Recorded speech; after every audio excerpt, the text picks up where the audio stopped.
దేవుడు కోతుల్ని క్రియేట్ చేసినప్పుడు వాటితోటి ఇలా అంటాడు, నేను మీకు 20 ఇయర్స్ లైఫ్ ఇస్తున్నా. ఈ 20 ఇయర్స్లో మంకీ ట్రిక్స్ చేస్తూ జనాలందరినీ నవ్వించండి అని చెప్తాడు. అప్పుడు కోతులు అంటాయి, మాకు 20 ఇయర్స్ అంటే చాలా ఎక్కువ, 10 ఇయర్స్ చాలు అంటాయి.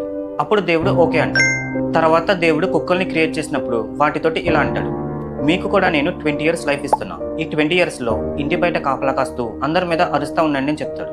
అప్పుడు కుక్కలు కూడా మాకు కూడా 20 ఇయర్స్ అంటే చాలా ఎక్కువ, 10 ఇయర్స్ చాలు అంటాయి. అప్పుడు దేవుడు మళ్ళీ ఓకే అంటాడు. తర్వాత దేవుడు ఆవుల్ని క్రియేట్ చేసినప్పుడు వాటితోటి ఇలా అంటాడు, నేను మీకు 60 ఇయర్స్ లైఫ్ ఇస్తున్నా. ఈ 60 ఇయర్స్ రైతులతో పాటు పొలాల్లోకి వెళ్ళి పొలాల్ని దున్నుతూ రైతులందరికీ సహాయంగా ఉండండి అని చెప్తాడు.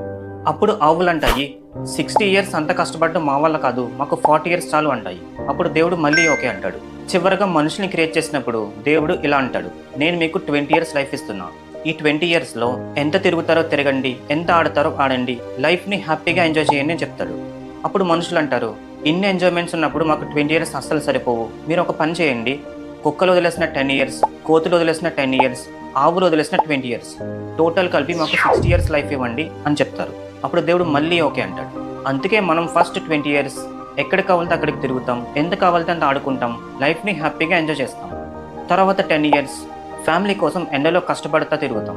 తర్వాత 10 ఇయర్స్ మంకీ ట్రిక్స్ చేస్తూ చిన్నపిల్లల్ని నవ్విస్తూ ఉంటాం. తర్వాత 20 ఇయర్స్ ముసలివాళ్ళం అయిపోయి అందరి మీద అరుస్తూ అందరినీ ఇబ్బంది పెడతా ఉంటాం. సో అందుకే ఫ్రెండ్స్, ఉన్నదంతా సంతోషపడాలి, అనవసరంగా అత్యాశకి పోకూడదు.